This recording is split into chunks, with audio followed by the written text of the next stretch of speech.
And welcome to another episode of In the Lab. I have with me today the nefarious geneticist as always, Shadowmouth. How you doing, Patrick? Sorry, there was a really bad lag spike there, Dylan. I'm doing fine. How are you?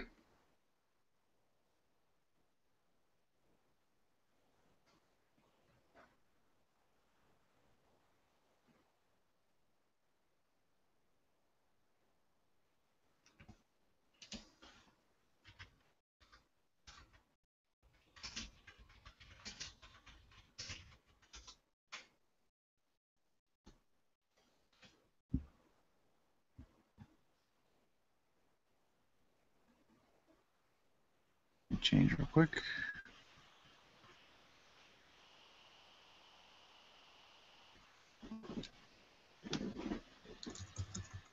All right, you're back? Can you hear me? Yep.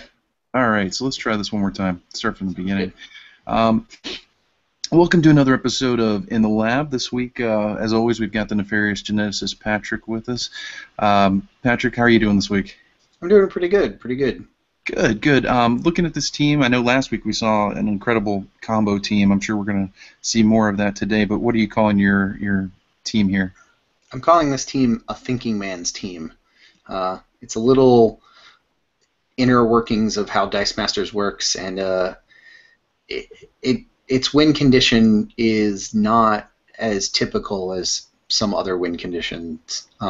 It's kind of the equivalent of a mill team in Magic, where your objective isn't to defeat your opponent's hit points, it's to make them draw all of their cards in their deck and win the game that way. This team is going to do something similar. It's going to lock my opponent into drawing 4 sidekicks every turn and never let them actually get to their characters. Hopefully. As always, this team is going to be the featured team this week on the new Reserve Pool podcast. So thank you for coming in and giving us a preview on this. But it looks like you won the roll-off, so we'll go ahead and start with you. All right. I know I didn't mention it, but on our right side we actually have a recurring guest of ours, Jordan, who's come back with his Bolt team. With this first couple turns, what are you looking to do? I'm looking to get sidekicks out of my bag so that I can buy the things I need, and so I'm keeping one question mark so that I can buy the character I want, whether it's a 2-cost, 3-cost, or 4-cost if all else fails. And I'm trying to re-roll for as many sidekicks as possible. And so I got 3, and that's good for me. Seeing that my opponent is playing a Lantern Ring team that's going to be using lots of globals, I'm going to buy a Wasp to try and start punishing him early while I'm ramping up to my other cards. And again, I put my sidekick out on the field, and I'm good to go. So again, we're looking at the Rare Wasp. While Wasp is active, when your opponent uses a global ability, she deals 1 damage to them. So definitely a very control-y portion of your team here. Looking at your other cards, you've also got Lyssadrak the Common, Storm, we've got Windrider, Brainiac, Terror of Condor, which is really, that's an interesting card. We haven't seen that much, I think, in any kind of conversation in the meta right now. So I'm interested to see that going underway. What's his portion of this team or part in the team? Brainiac helps me maintain the lockdown. If I'm putting 4 sidekicks in your bag and there's something else in the bag that I don't want you to draw, or I at least don't want you to draw 2 cards at exactly the same time, then he's there to put that card back in the bag, or that die back in the bag, and hopefully have you draw back out a sidekick, so that when I throw 4 more sidekicks in there, you're struggling to get that 1 die out of your bag every time. Now, I did just get Red Dragon globaled, and he bought Lantern Ring first turn.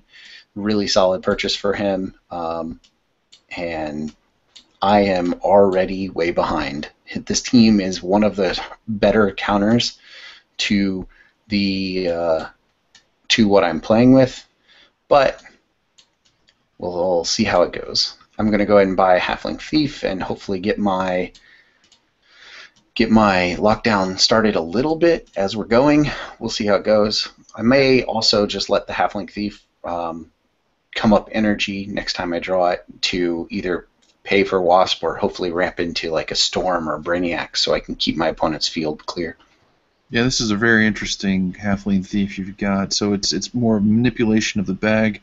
While Halfling Thief is assigned to attack, you may move up to 2 of your opponent's dice from his used area to his bag. So is that kind of the theme for the team this week? Yeah, the theme is basically I want my opponent to only draw 4 sidekicks every turn, and Brainiac allows me to manipulate. Or I'm sorry, Halfling Thief puts 2 in the bag every time she attacks. 2 sidekicks from the used pile into the bag. So it's a really solid, like, I just attack with her every chance I can get some damage in, maybe, but also put the sidekicks in the bag and not worry about my opponent coming in and attacking me. And with that turn, it looks like you went ahead and bought a Fatality. So, being a Bolt-centric team, we're definitely going to see that Iceman Global plus the Lantern Ring come into play. This Lantern Ring is probably the most popular one right now. Continuous while active. When your character attacks, they deal 1 damage to target player for each energy symbol in your reserve pool that matches their type. While Iceman's Global allows him to convert any of those sidekicks paying 1 bolt into bolts themselves.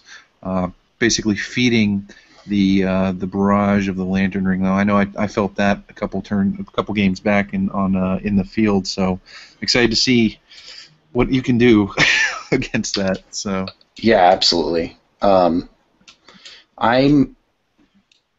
realizing that I might need a little bit faster damage than I would normally produce on this team, so I'm going to utilize my opponent's devices against him, and I'm going to buy one of his magic missiles. 2 reasons. 1, I have adventurers on my team, so I can utilize those magic missiles better than my opponent, who has no adventurers. And 2, I can Red Dragon my opponent to even our life back up and do 1 damage. And 3, on top of that, I can also use it to prep a sidekick or clear some of my opponent's board, and while I'm burning away his life. So yeah, I did Red Dragon Global, and I bought Magic Missile and fielded my sidekick, and I'm going to keep a mask, and we'll see what I do with it. Yeah, options for mask right now. You've got pretty much the standards for the control components. You've got distraction, pay a mask to remove 1 attacker from the attack zone to field. We're also seeing Mr. Fantastic, pay a mask, target character must attack this turn. So those are definitely great in terms of clearing those things you don't want on the board, either off or keeping them, the things you do want on the board there. So that's great. Exactly. Now my opponent just missed his first Lantern Ring, which is an amazing advantage for me. It gives me almost enough time to get the lockdown on before that Lantern Ring just burns through me. He does field Fatality. I do take 3 damage because of that. And he now has the option to purchase something with bolts or even clear all my sidekicks and attack with Fatality to get another 3 damage in, whatever he wants to do with it. And so I'm a little under pressure here, but like you mentioned, I have the distraction. So if I don't want her to die, she doesn't have to.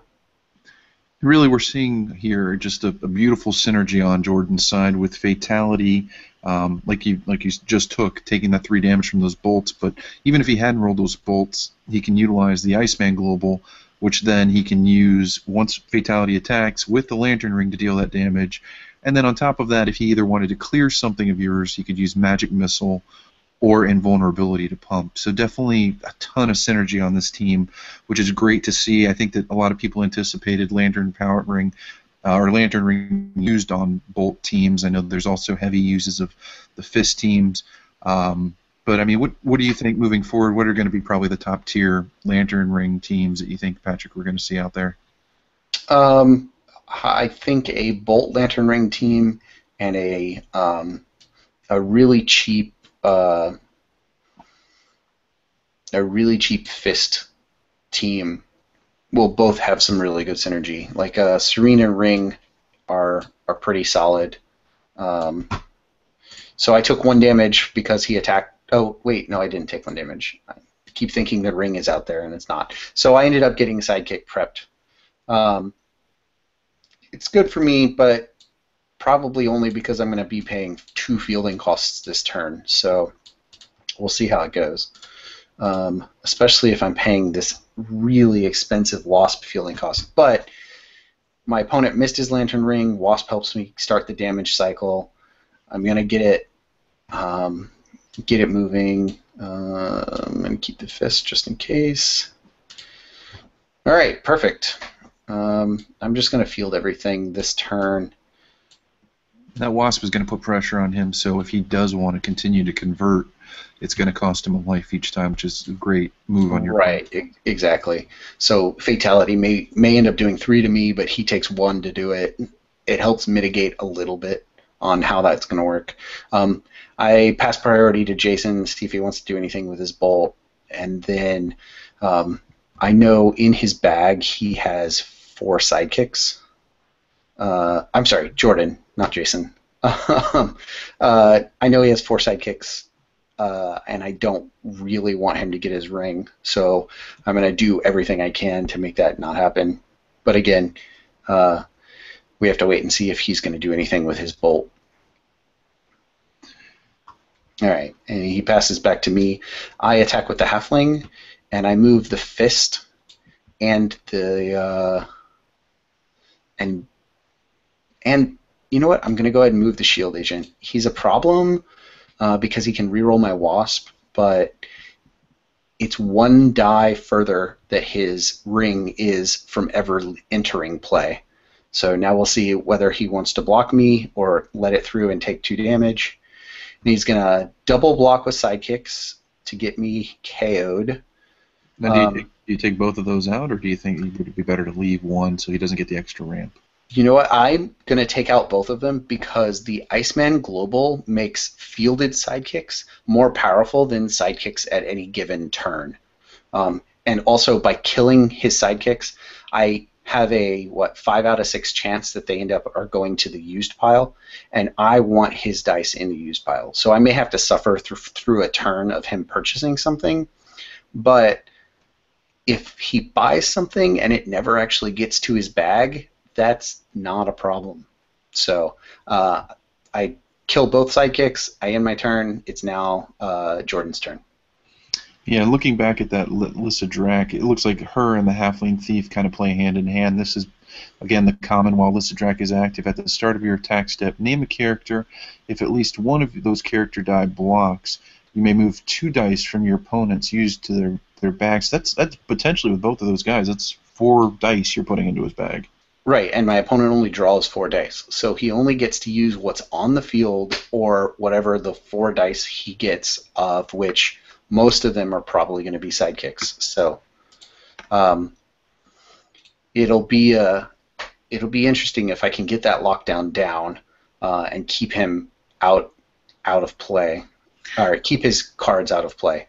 Now again, he did just get the shield agent, and that might be a problem for my wasp. We'll see what happens. Right, and the shield agent being the rare, during your roll and reroll step, you may reroll any number of shield agents or Avenger character dice. So this being ruled that it does not specify yours or opponent, so he can definitely target that wasp for the next turn when he does have that reroll step. Looking at what else he has, he does have a sidekick and a couple energy there, 4 energy. Moving forward, what do you think he's probably going to do? I mean, he's got some removal components. He's got definitely more aggressive components to power that ring up once he actually gets it out. But what are you looking at his team that you're really worried about other than the ring? Is there anything that you kind of need to anticipate? Anything that does direct damage. So more fatalities might be an issue. Like he's bought 1 already. So more fatalities can be an issue. Anything like I said, anything that does direct damage can be an issue coming against me. And so we'll see what he decides to do and if he decides to save. But the Punisher, he brought Magic Missile, so I might be able to kill the Punisher before he attacks. But we'll see. Now, he did just say he's doing Red Dragon Global. Or maybe he's not. He's having a difficult turn. Yeah, definitely a turning point here of what he purchases next. With 2 dice left in his bag, you have the option now this next turn. You're going to get the Halfling Thief potentially to put 2 more dice in that bag. So you're going to fill his bag with the remainder. And it looks like the only things he's purchased are actually already out on the field of what we see. So there's 2 sidekick dice. So you really do have the control factor when you do have her out, getting, you making the decision of what he's going to pull next turn, which is huge. Absolutely. And if I get the lockdown this turn, it's unlikely that I'll get Alyssa Drac for the next turn. So he's going to get a bag reset before I get a full lockdown. So he will have another shot at his Lantern Ring almost no matter what I do. So for me right now, I need to look at maybe getting a bigger answer and not trying to get Lyssa Drac. Maybe getting Brainiac so that I can keep putting the ring back in the bag and chipping away at him with my Magic Missile that I've purchased. Or maybe Storm to be able to put his characters in the used pile and then get the lockdown down, because the ring doesn't do anything for you if all you're drawing is sidekicks. Sidekicks can't trigger the ring, so that's another option. Both are difficult though. So it looks like he is going to go ahead and end his turn, which is going to prevent you from being able to put those dice if he does not decide to spend them prior to the attack step. Right. I guess is a great strategy up against your team. But going back to what you were saying about Storm, what's the win condition here? I know I see a lot of manipulation of the bag, but what's your end goal in terms of trying to deal the damage? How does that play out? So generally I end up using health as a resource, forcing the characters into the used pile. Once I get the lockdown down, I force his characters to attack me and send them to the used pile. And either Storm will allow me to do damage by re-rolling his sidekicks and putting them in the used pile, or I'll just be able to swing in with a couple sidekicks and Mystic Box some damage in if he still has a character out. It's kind of a combination of just chipping away at him as often as I can, but it also requires me getting that lockdown down early. And let's see, I could use the Magic Missile, because like you said, I'm not going to stop the ring next turn, so I think I'm going to keep the generic so I can go big, which also means I want to keep pretty much everything. I'm going to re-roll these 2 and maybe get a sidekick. Yeah, okay. And I got a sidekick. So I will field a sidekick, and I will buy myself that. I'll buy myself the Storm because I'm not going to stop the ring, and it's unlikely that he'll miss it. And then I'll keep this question mark just in case I have a global I want to use. And I'll pass priority. So again, he does have the option here to spend the dice since he didn't get that Halfling Thief. So really, the only downside to things would be him taking damage for utilizing those globals with your Wasp out there, pinging him for 1. So he could do a 1-for-1 using the Wasp global. He very well could, yeah, absolutely. But unfortunately for him, I also still have a question mark, so it'll be interesting to see what he does. Right. Now, he will get to re-roll my Wasp if he'll get to re-roll my Wasp during his roll and re-roll step because he has the shield agents out on the board. So it'll be interesting to see if I keep a character face. It's a 50-50 chance for me. All right. He's going to Wasp Global me, and he's going to take 1 himself because of the Wasp.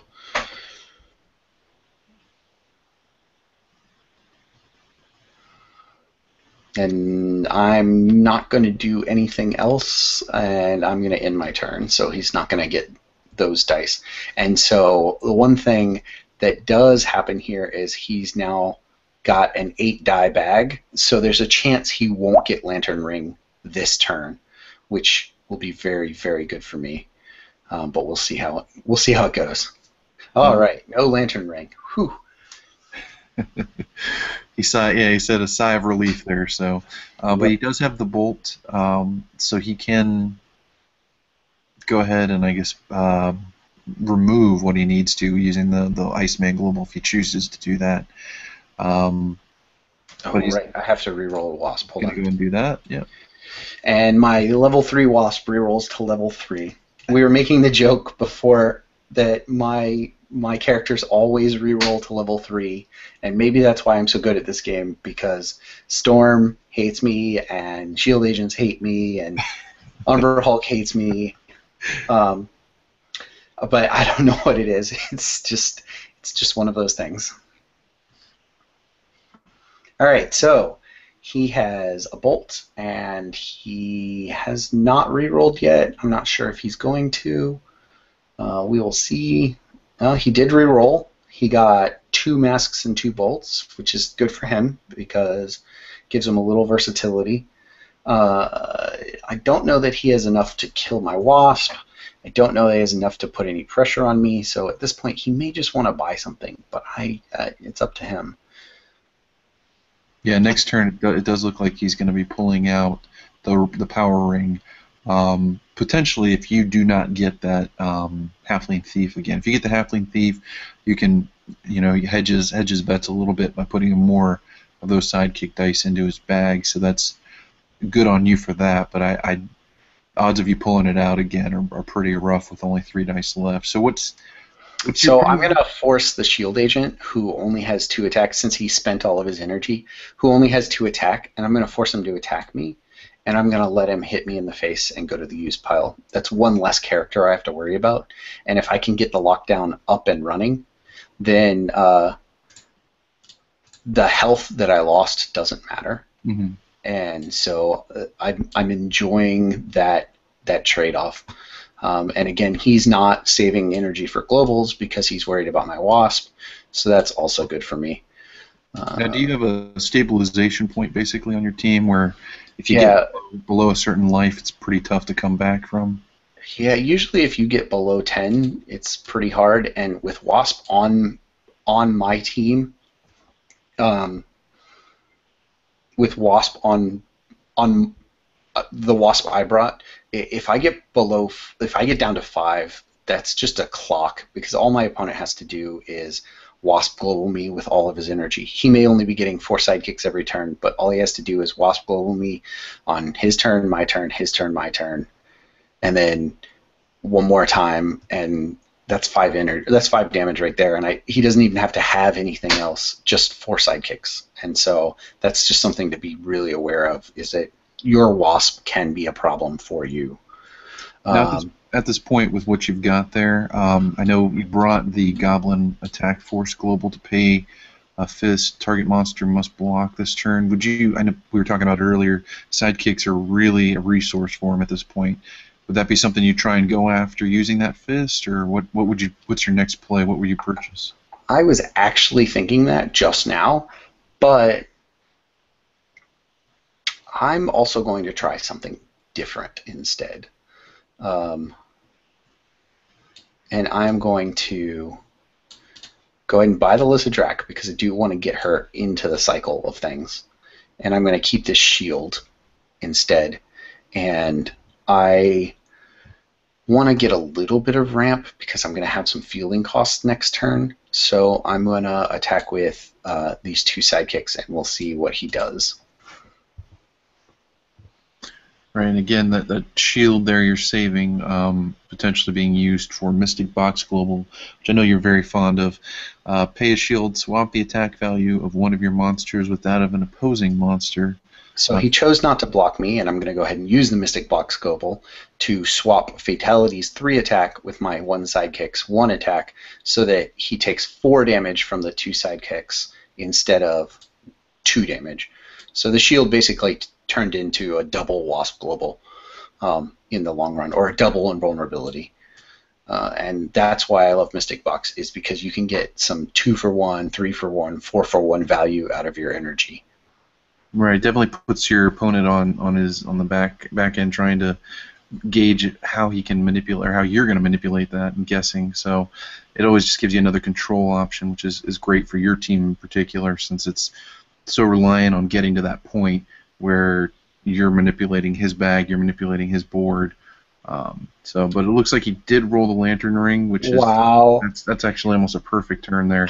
That is a crazy reroll on his end. Wow. Yeah. 3 sidekicks, and he landed the Lantern Ring. That is really good. Now, the good news on that is that Fatality can't attack this turn and do any damage to me, so I have a chance to come up with an answer. But we will see how that goes. Yeah. You've also got Storm in the bag, and this Storm Wind Rider, when fielded, reroll up to 2 opposing characters. Each die that does not roll character goes to the opponent's use pile. Storm deals 2 damage to your opponent for each of those dice moves. So, which you actually rolled her, so that's perfect. I know we were just talking, that's one of those hard ones to actually come up face sometimes, but looks like you can do it there. Now, I do have a double generic, and I have a fist. And so the question is do I waste the 1 generic energy, or do I want to use it for, say, a Wasp Global? And to be honest, I think I'm just going to waste it. I was unable to get the Magic Missile, which is what I really wanted. But before I decide, I'm going to just go ahead and field Storm, and I'm going to choose Fatality and a Sidekick to re-roll. And Fatality came up bolts, and the Sidekick came up bolts. So now my opponent is going to take 4 damage, and those characters both go to the used pile. And I will, you know what? I'm going to waste a generic energy to field my Halfling, and I'm going to spend a fist to make one of the sidekicks block my Halfling, and I'm going to attack with my Halfling and put 2 sidekicks in the bag. Now, he's still going to reset his bag, but I know that at least 2 of the dice he's going to draw are sidekicks, guaranteed. So even that little bit really helps. My question for you was why not the Storm instead? You're absolutely right. I should have, or should be, attacking with Storm as well. So, Jordan, before we resolve that, I jumped ahead and I resolved the Halfling's ability before I declared all of my attackers. But yeah, so I'm also attacking with Storm because either it's 2 damage or it's a dead Storm and I get to roll her again next turn. So, and it looks like he's going to take the 2 damage, which in my opinion was for sure the smart play. And we are going to end our turn and hope he can't get a very lucky 13 damage this turn. We are going to see potentially, yep, and there it is, a Shield Agent again. So on his next turn, that could remove that Wasp. But I think more importantly, it actually gives him a way now to deal the damage with the Lantern Ring. At this point, it's not enough. Even if he converted using the Iceman Global. Yeah, if he converts with Iceman Global, it's 5 bolts. Like 5 bolts he'll get. So that's 5 damage he could do to me in this turn, which only brings us back to even. So it'll be interesting to see what he does. It's definitely a close game.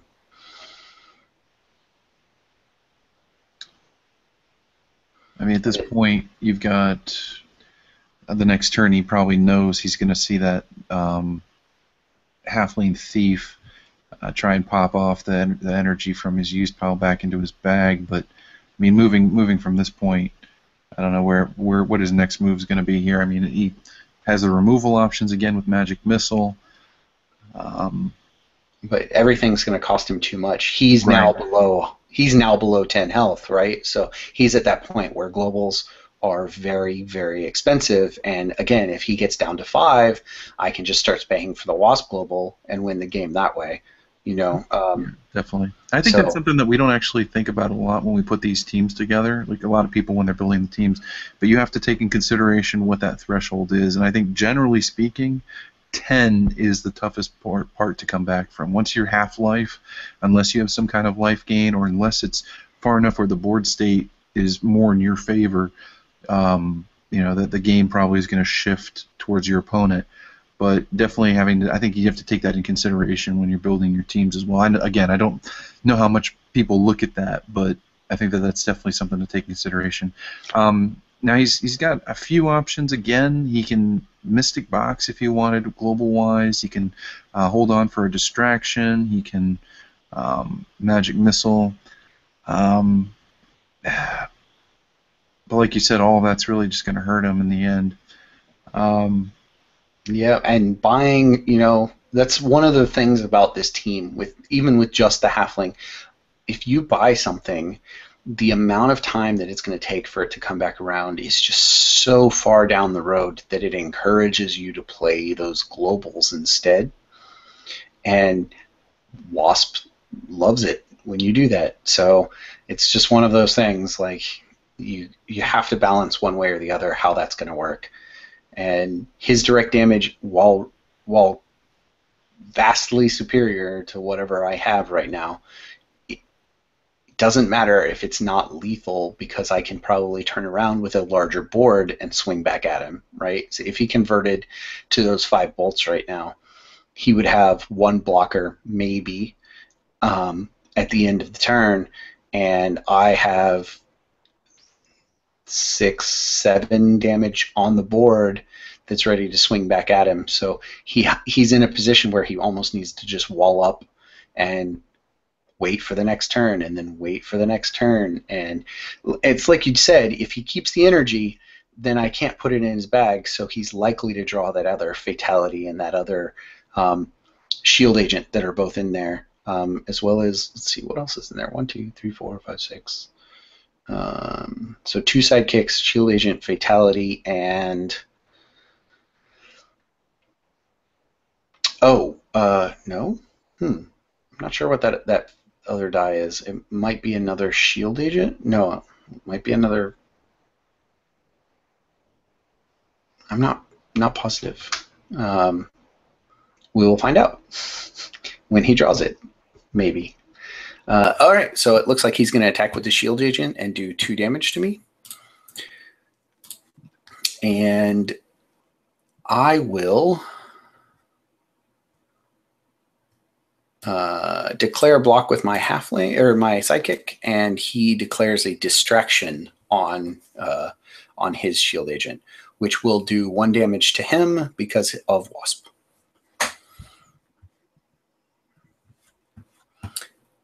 And then my go, because combat is over. And we will see what I get. Well, maybe I'll get a Magic Missile. Maybe I won't.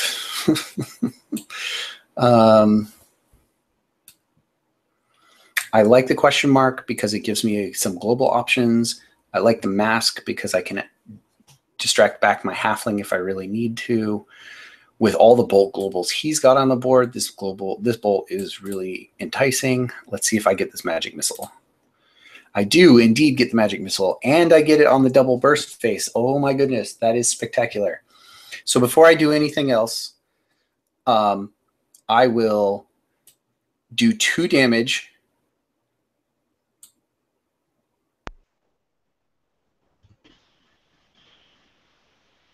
You guys still there?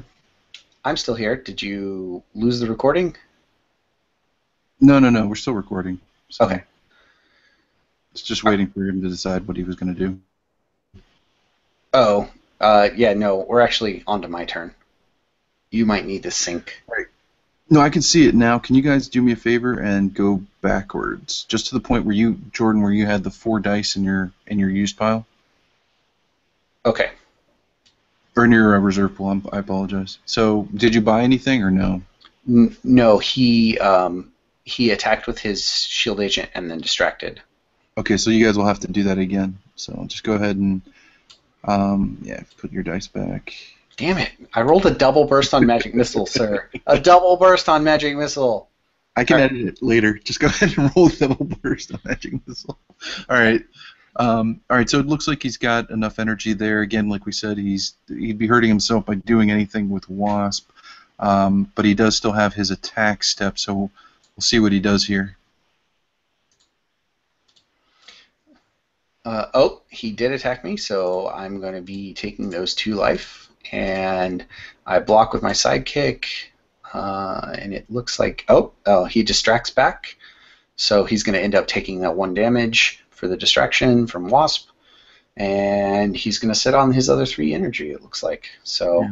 It'll be my go, and go ahead and draw here, and ooh, Magic Missile and Storm. This will be interesting. Now, I did not get the double burst on Magic Missile, but 2 damage is 2 damage, as I never really say. And then I will reroll. I don't need the sidekick at the moment because I don't have the types of energy I would need to make use of an additional sidekick. So I'd rather get some more energy out of him. So I'm going to reroll and hope for Storm. No Storm. That might be an issue. We will see. All right. I did get a fist though. That's helpful. I will. What would you use that on the fist at this point? Force block global from Goblin Attack Force. What I would do is I would force the shield agent to block so that he won't get a chance to reroll my my Wasp, and so that's entirely my plan here. I'm going to go ahead and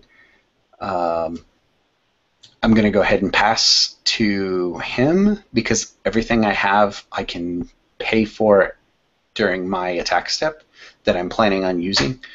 And so I'm going to pass to Jordan. And he says he's not doing anything, so I am going to pay a fist to force the shield agent to block, and then of course I have to pass again. We'll see if he does anything. Probably not, because he doesn't want me to put more dice in his bag. Alright, in that case, I'm going to go ahead and attack with this halfling. And I'm doing some math here. I'm going to actually... You know what? I'm just going to attack with everything. I think my math is right. I think I'll be able to pull it off this turn. We'll see how it goes. All right, so by attacking here, he potentially could be taking 2, 3, 4, 5, 6, 7 damage unblocked, but he does have to block with the shield agent. 2 sidekicks left. He does have the options for Magic Missile, but with each of those, it's going to deal 1 direct damage to him. Now you're holding onto those masks. Is that to basically clear his board out next turn, or to hold it off? What are your thoughts for those? I can keep them defensively. I can use them for a Wasp global. I can, disrupt some of his activities. I could also be bluffing with my attack and distract back from whatever blocks he may have that create a lethal situation for my characters. I don't mind attacking if he's going to block my characters, but if he's going to block and KO my characters, I might have a problem with that. So we will see how it goes. All right, so for example, Halfling Thief. Now, I forgot to trigger the Halfling Thief and put the die in the bag, so we'll just do that real quick. And then he's created a lethal situation here with these halflings. So what I can do is I can just spend a mask to distract my Halfling Thief back. And now I'm getting 2 damage in with my sidekicks that I wouldn't have gotten in otherwise this turn. And now I will also Magic Missile. I'll Magic Missile Jordan so that he takes 2. And he's going to take another 2 from the sidekicks. And no other globals, correct, Jordan? just the shield agent's going to go to the KO pile? Okay. And so I keep Wasp, I keep my Halfling, I got 2 damage with my sidekicks in, and now I have 2 masks to do what I might need to do. We'll see how it goes. Yeah, and at that point, again, if he had used those bolts to try and kill your Wasp, it would have put him down to 1 life, which would have put you in striking range with the Wasp Global. So Exactly. he's in a corner right now, so we'll see if he's able to get out of that. He does have the shield agent with an additional 3 bolts and a sidekick. Let's see. At this point, I think, yeah, you'd roll for the other shield agents, try and build up a Yeah. wall at least. Two shield agents actually threatens lethal, depending on what he has to pay to make it happen. Because he can, if he'd had perfect energy, right? If he'd had 2 free shield agents, and he had, double bolts on the other shield agent, that would have been 1, 2, 3, 4 from 2 shield agents. It would have been 8, 9 damage, 10 damage, and then he would have had a whole bunch of bolts to Wasp Global me with afterwards. So it would have been very, very scary. So what we're looking at right now is if he does field these 2, he could be dealing 4 damage, well, more than 4, because he would use the Iceman Global, converting 3 of those into bolts again, 3 of those sidekicks. So he'd have 4, which would be 8 attack. The shield agents wouldn't survive, as you do have enough to defend on that. So we'll see if he decides to go that route, but he does not have lethal right now on the board. No, unfortunately, his rolls were 2 energy short of getting him to the lethal zone. And any globals he does try to pay for are just putting him very, very close to just being done. So at this point, he might want to just field and hope I don't kill him next turn. We will see how it goes, though. Now, he does have 2 of those shield agents, so if he did attack with the 1 shield agent, he could at least get some direct damage on you. Worst case, knock out a shield agent. Even worst case, I guess it goes through to the used pile. But he's really in a tough spot. I think that's the bigger thing here. And it's like we were talking about earlier. Once you're below 5, Wasp just threatens game end. Right. Especially the rare Wasp. You can't spend any globals. You have to get victory. You have to get victory in a very, very specific way, or you just can't win. Right. Mm-hmm. So he could do 6 damage and take 1 himself, or he could do 4 damage and just from attacking, and take no damage himself, or he could just leave it the status quo. But it's all very close, and we'll see. It looks like he's passing priority to me. I'm going to go ahead and Wasp Global him with my 2 masks, because I'm not going to use them for anything else. I have a large health pool I can sponge some attacks with if I need to, or I have 2 characters I can block with, and he has no direct removal. So I know for a fact that spending those masks doesn't hurt me in any way, and gets me to the point where when it's my turn, all I need is 4 energy, and I can win before my opponent can take any turns. So we'll see how it goes. Are you done with your turn, Jordan? Ah, crap. I just realized something. When you disconnected, you stopped recording? No, I did stop recording. I stopped sharing my screen. So my screen wasn't recording, but everything else, everything the conversation was recording. God damn it. That sucks so much. Oh, Dylan. I know. Well, it was good. Up to a point, it was really good. It was only a turn and a half ago. Okay. Hold on a sec. me think about it. He's purchased stuff though It at this was a point. big turn, but this is what I drew, right? So like I haven't even gone twice, Right. right? And he um, he had a level 2 shield agent and 2 sidekicks. Mm-hmm. And yeah, and that was it. And he had a bowl, or he had all this energy right here. The problem is we got to get the life back to where it was too. Oh, I was at 13 when you stopped recording, and he was at 8. Okay. This is why you pay me the big bucks. That is why. All right, and this was a question mark. Yeah, those three. Shield agent. You only had one shield agent, I think. Did you have 2 shield agents in your bag, or 1 shield agent in your bag at that point? He had. I think you had 1. I thought you purchased 1 at some point, or did you not? Okay. Here's the real question: why does he have 5 shield agents? That is a good question.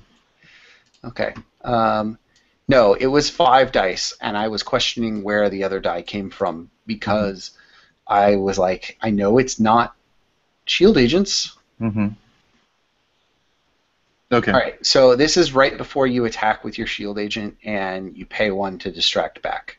Right. So you need to put. Yeah. Well, actually, Patrick. Yeah. You gotta do that. Oh, that sucks. Though. God, that sucks. Okay. Whatever. We'll just play it all over again. Okay. See how it goes. All right. So Jordan's at this point now. He's got multiple options. Any of these options, though, right now would probably hurt him if he attacks. He's going to deal the damage, though. So I mean, that's definitely an option for him. Let's see what he goes in and does.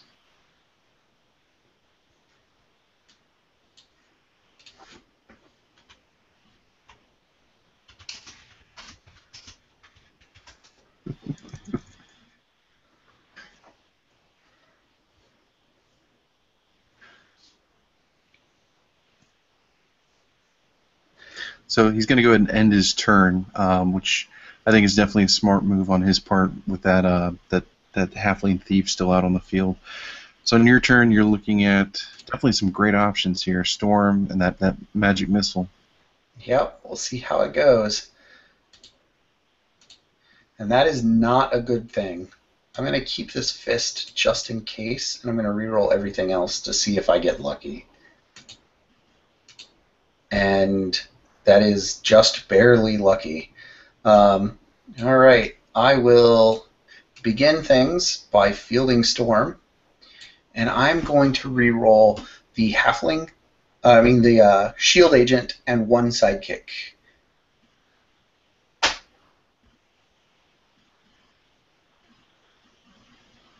Oh, the shield agent came up level 2, but the sidekick goes to the use pile, and he takes 2 damage.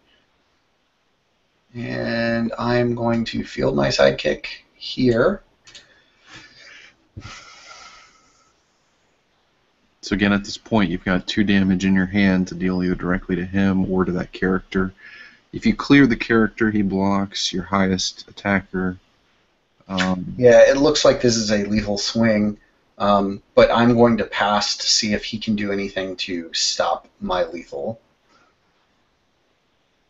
Because he, at best, can block 2 of my characters, which leaves 4 characters unblocked, which is a minimum of 4 damage, obviously.